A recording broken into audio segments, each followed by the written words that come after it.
sidee ayay u tabin doonaan warbaahinta madaxa bannaan ee ku yaala magaalada caasimadda ah ee Muqdisho iyo kuwa ku yaala deegaanada Puntland iyo Jubbaland Deni iyo Axmed Madoobe oo maalin ka hadlaya arrimo ku saabsan madax bannaani qadiyad dal iyo dad in ummadda la isku hayo iyo arrimo wadaniyadeed iyo in dalka ay badbaadinayaan. Haddaba qaybta hoose ee faalada noogu reeb adiga ka ahaan ciwaan noocee ah ayaa siin lahayd Deni iyo Axmed Madoobe oo leh waxaan badbaadinaynaa dalka isla markaana raba in ay ummadda Soomaaliyeed maamulaan. Haddaba dhowr warbixin ayaan rabaa inaan halkan kula wadaago. Soo dhawow muuqaalka sii gudbi like gare share gare oo la sii wadaag asxaabtaada.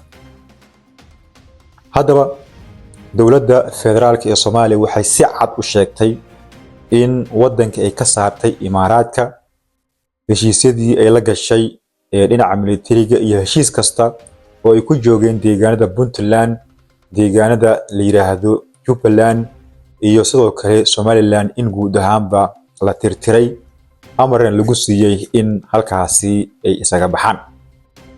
Hadda waxaan dul istaageynaa Deni iyo Axmed Madoobe oo ceeb iyo fadeexad xilligan dhex taagan shacabka Soomaaliyeed oo fahmay iyo sidoo kale boorarkii Siciid Deni oo cagta la mariyay ciidamo aad u careysan oo madaxtooyada Puntland aag uga jira iyo Deni oo qarka u saaran in la soo xiro. Haddaba muuqaalka sii gudbay idinkuna sii share gareeya haddii aad tahay qof wadani ah oo dalkiisa raba in uu difaaco.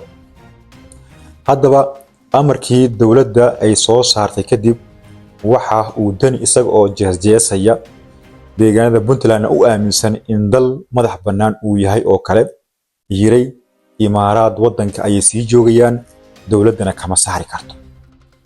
Durbadii waxaa hadlay Axmed Madoobe oo soo saaray warqad la mid ah tii ka soo baxday deegaanada Puntland gaar ahaan hogaamiyaha xilligan fashilmay ee la yiraahdo Siciid Deni.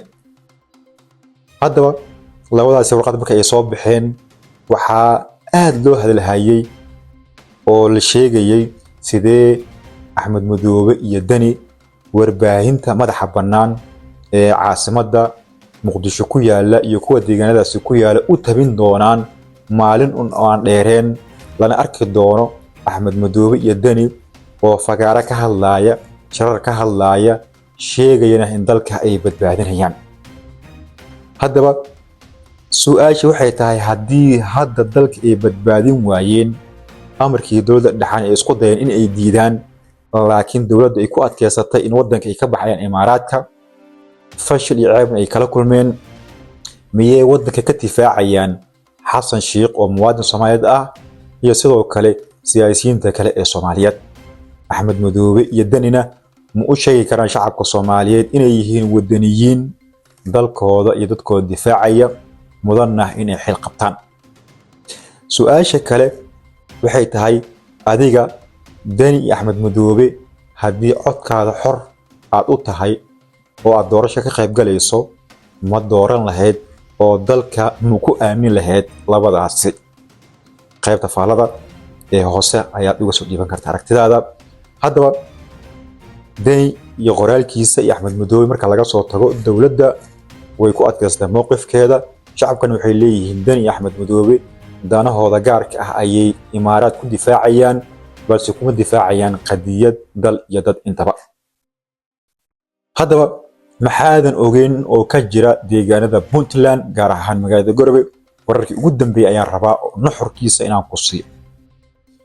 Haddaba dad careysan oo muuqaalkan ayaa ka mid ah aad u jeedo dad careysan ayaa inay isu soo baxeen waxay cagta mariyeen boorar Deni ku sawirnaa iyaga oo sheegay inuu yahay qaa'inul waddankiina raba in uu iibsado shisheeyana gacanta u geliyo ama Imaaraad uu ka iibsado dowladdiina uu diiday.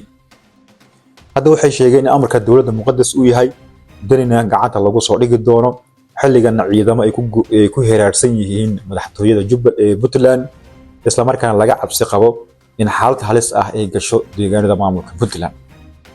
Haddaba shacabka ma ku saxan yihiin inay cagta mariyaan boorarka ciidamadii madaxtooyada ay la wareegaan isla markaana ay sheegaan in Dani ay soo qaban doonaan loona wareejin doono magaalada caasimadda Muqdisho si loo soo maxkamadeeyo. adiga ka ahaan shacabkaasi ma taageersan tahay? haddaba Dani iyo Axmed Madoobe, marka laga tago Axmed Madoobe, Dani waxa uu han ka qabaa in uu doorashada Soomaaliya ka qayb qaato, gaar ahaan tan madaxweynaha isla markaana uu ku soo baxo. waxaana la leeyahay xilligan waxa u kala saarneen dhinaca qadiyadda iyo madax banaanida dalka iyo Xasan Sheekh Maxamuud ayaa u kala saarneen Dani, wuxuuna isku soo koobay la leeyahay deegaan kooban oo Puntland la yiraahdo, isaga oo raba in halkaasi iska sii fadhiyo ama inuu federaalka u soo wareego kadibna halkaasi uu colaad ka horiyo. haddaba xaaladda Puntland way kacsan tahay caawa, xaaladeedu waa alo sahal umuuraha.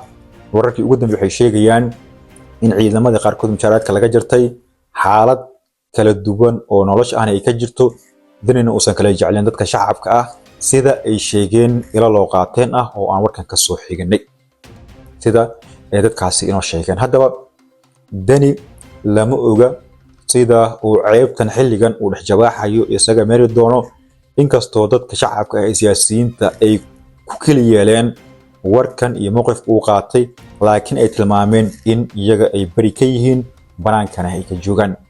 haddaba waxaan isha ku haynaa deegaanadaasi iyo madaxtooyada Puntland iyo dhaqdhaqaaqyada ciidan ee socda iyo Dani oo qarka u saaran in la soo xiro.